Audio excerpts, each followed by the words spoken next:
kita ngomongin tentang bank, pasti yang muncul pertama kali di pikiran kalian pasti bank itu tempat untuk menabung, bukan? Tapi bank juga mengelola uang masyarakat loh, lalu menyalurkannya lagi dalam bentuk kredit.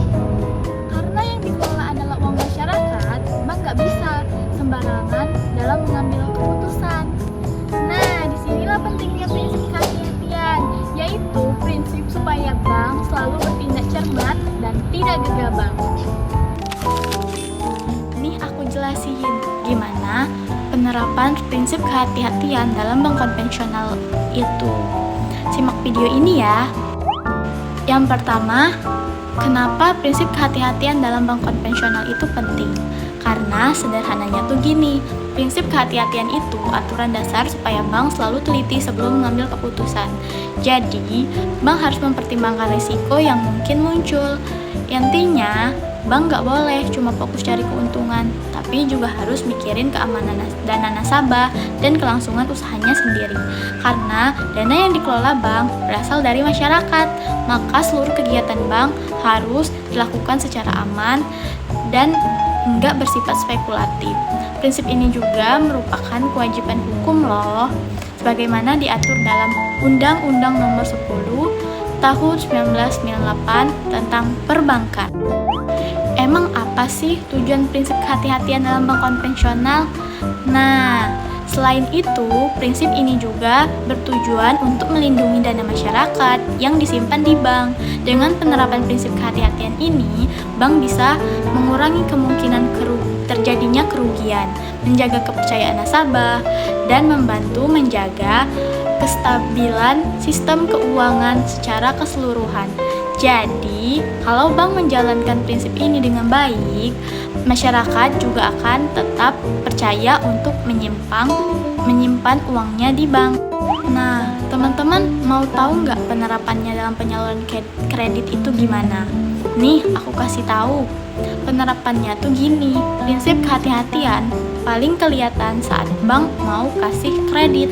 Nah, jadi sebelum pinjaman disetujui, bank harus benar-benar menilai calon debiturnya.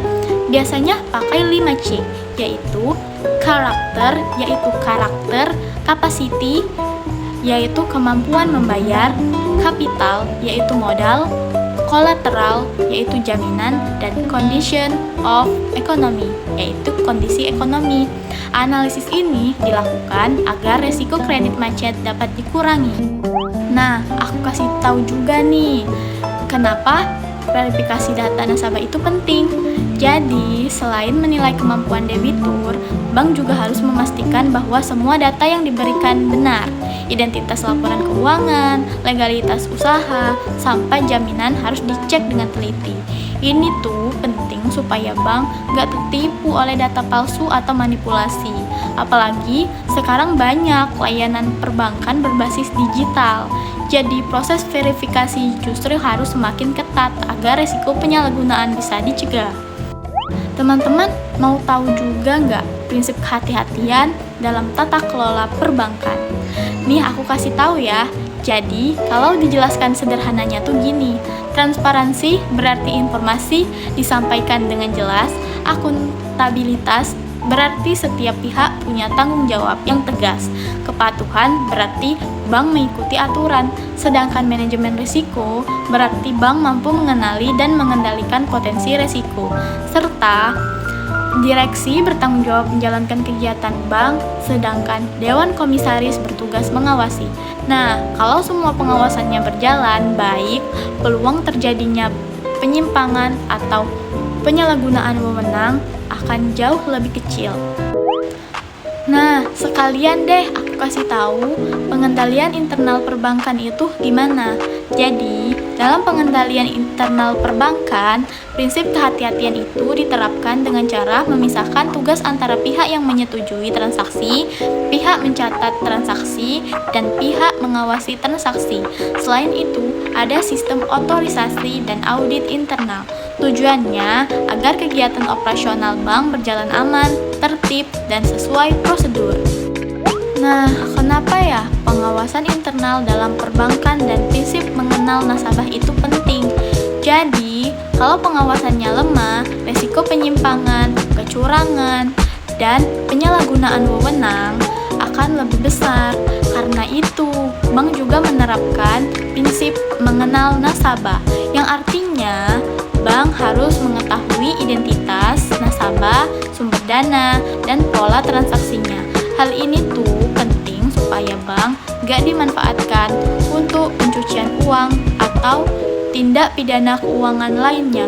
Jadi, prinsip kehati-hatian itu gak hanya melindungi bank, tapi juga menjaga agar sistem keuangan tetap bersih dan aman. Nah, jadi udah tahu kan, prinsip kehati-hatian itu adalah landasan utama dalam kegiatan perbankan konvensional. Penerapan prinsip kehati-hatian terlihat jelas dalam proses penyaluran kredit melalui analisis kelayakan debitur, verifikasi data, dan pengawasan penggunaan kredit. Selain itu, prinsip ini juga berperan penting dalam memperkuat tata kelola perbankan melalui transparansi, akuntabilitas, kepatuhan terhadap regulasi, dan manajemen risiko yang baik. Dalam pengendalian internal, prinsip kehati-hatian juga membantu mencegah terjadinya penyimpangan, kesalahan administrasi, dan penyalahgunaan wewenang. Nah teman-teman, karena kepercayaan nasabah adalah prioritas utama, maka prinsip kehati-hatian adalah fondasi kuat untuk menjaga stabilitas dan keamanan